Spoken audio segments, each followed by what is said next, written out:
В начале весны любимая россиянами Абхазия стала источником добрых вестей. В прощенное воскресенье наместник Новоафонского монастыря иродиакон Давид Сарсания принес покаяние и попросил вернуть его в лоно канонической церкви. Напомню, что с 2011 года обитель находится в руках раскольников, и иеромонах Дорофей Дбар принял решение создать собственную церковную структуру, которая не подчинялась бы ни грузинской, ни русской иерархии. В Абхазии побывал наш коллега Александр Егорцев.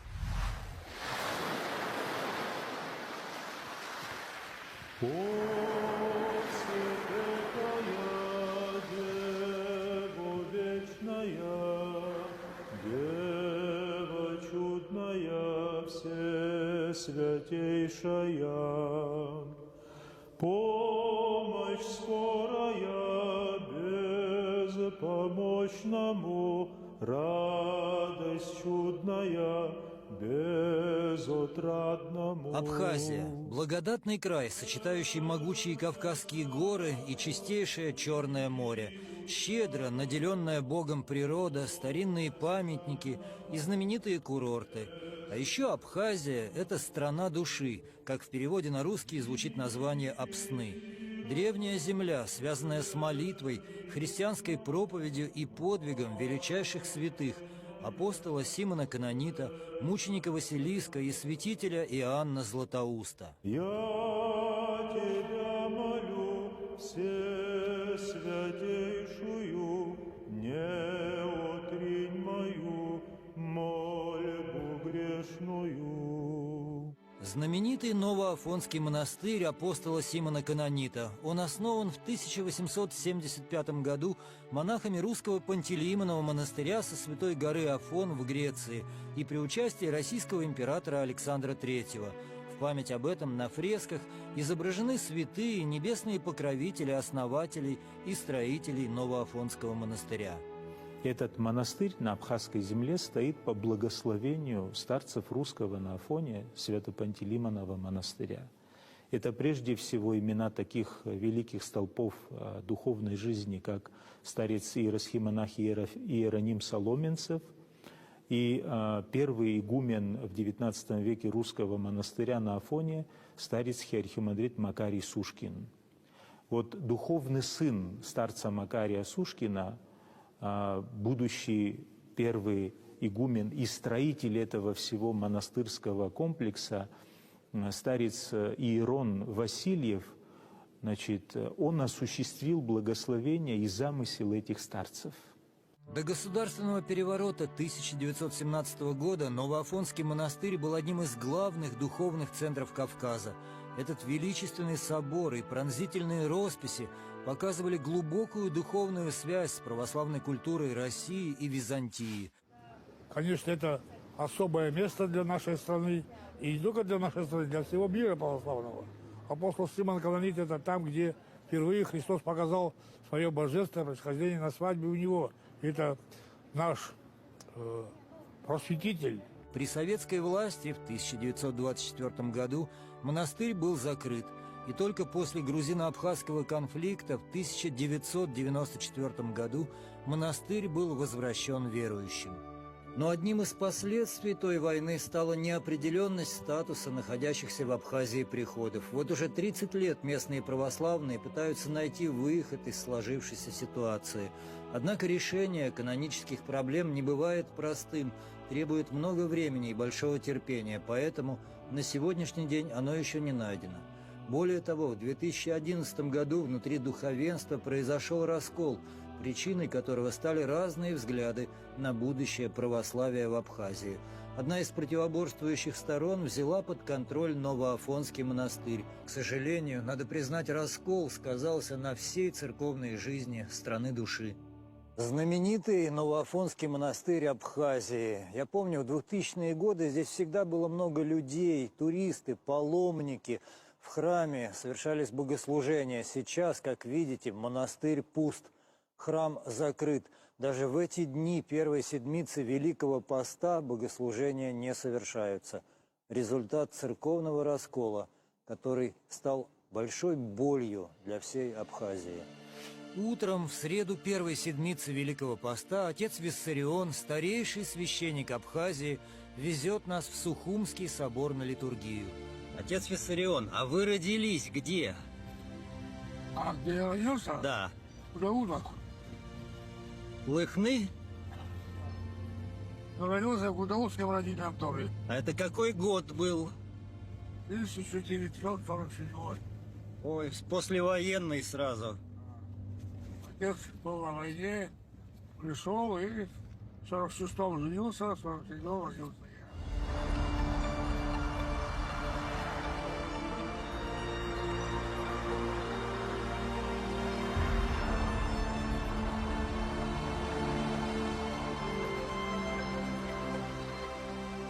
Благовещенский кафедральный собор, и сейчас там идет литургия прежде освященных даров.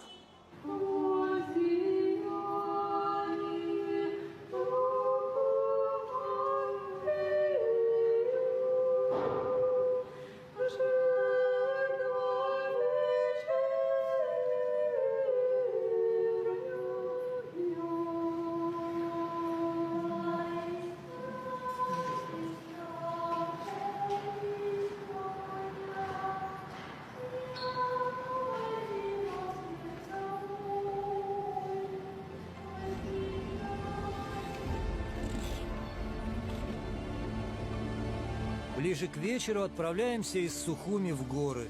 Наша мечта снова побывать в святом для многих христиан месте, монастыре святителя Иоанна Златоуста в селении Каманы.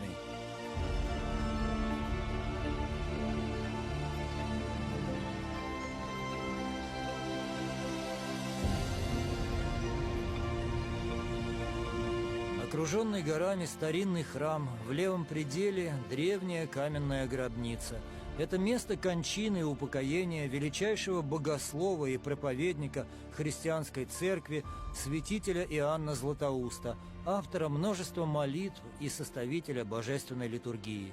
Отец Игнатий, вы стоите у гробницы Иоанна Златоуста. Да. Где Константинополь и где Сухуми?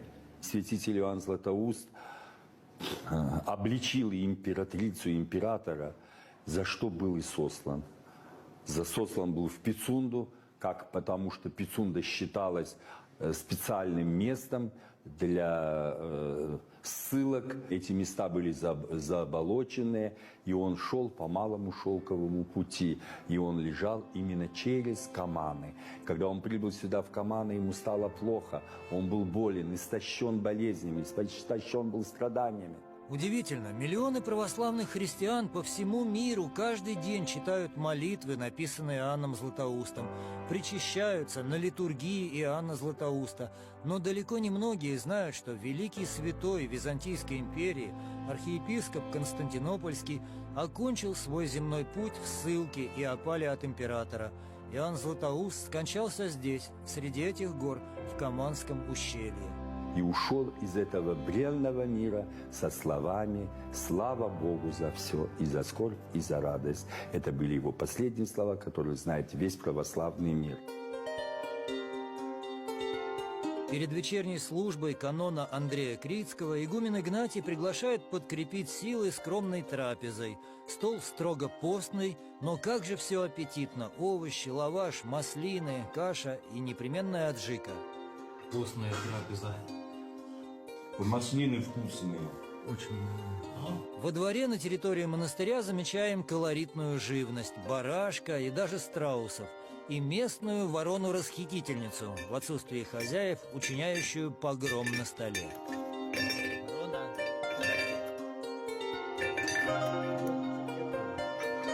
Ну это чай.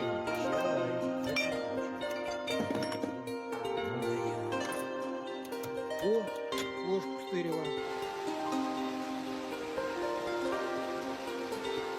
Каманское ущелье погружается в сумерки. В горах тишина и уединение. Яко владычица, чистая каю, щойся прими пьян. В монастыре святителя Иоанна Златоуста начинается чтение великого покаянного канона Андрея Крицкого. Дух же предал еси, томя приведеши, Христе Твоему родителю.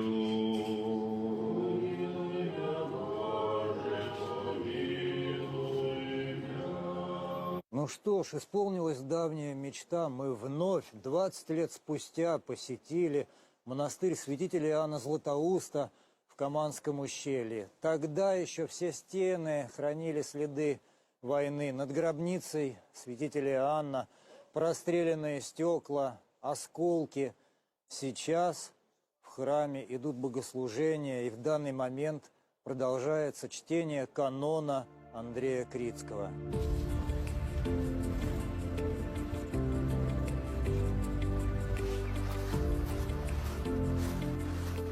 В прощенное воскресенье в Абхазии произошло неожиданное, но очень важное для духовной жизни событие. Иеродиакон Давид Сарсани из Новоафонского монастыря пришел в храм к отцу Виссариону и принес покаяние за участие в расколе. Что сегодня меня привело сюда? Я хочу и прошу Господа остановить это разделение.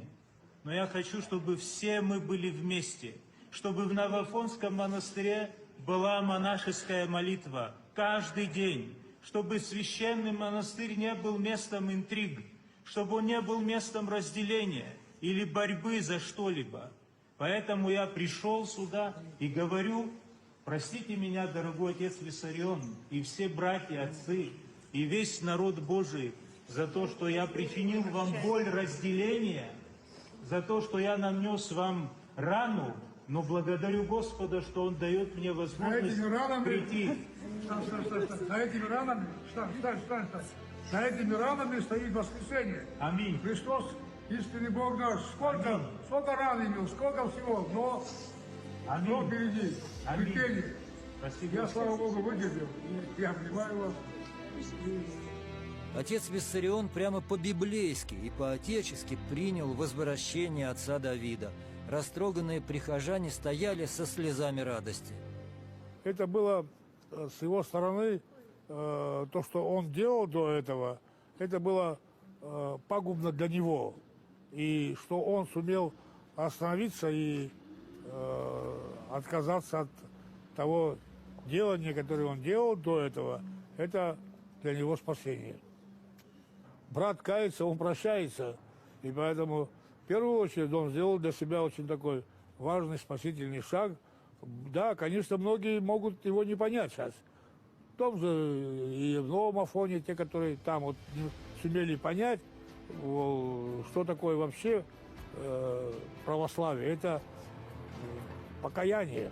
Покаяние, войти в врата покаяния. Это вообще, если взять мой молитвенное отношение, вот Ефрем Сирин, Андрей Критский, все это как раз то, о чем мы и говорим, что необходимо православному человеку для спасения, это покаяние. С покаянием отца Давида часть верующих Абхазии вновь поверила в возможность преодоления раскола среди местного духовенства. Кто знает, быть может, именно в этот раз этим надеждам будет суждено сбыться. Стороны, наконец, услышат друг друга и объединят усилия в поиске выхода из сложившейся ситуации. Грустно и печально в дни Великого Поста видеть опустевший Новоафонский монастырь без богослужения и богомольцев. Пока в нем остаются раскольники, следует воздержаться от посещения и лучше там не молиться. Но христиане Абхазии верят, что придет время, и активная монашеская жизнь вернется в эти святые стены, и под сводами Великой обители в Новом Афоне вновь зазвучат молитвы и песнопения, возносимые к Богу за весь народ. А сам Новоафонский монастырь, отогретый молитвами верующих, вновь станет не только туристической достопримечательностью этого невероятно красивого края, но и главным духовным центром всей Абхазии. О, всепетая, я тебе пою, сердобольная, услышь песнь мою.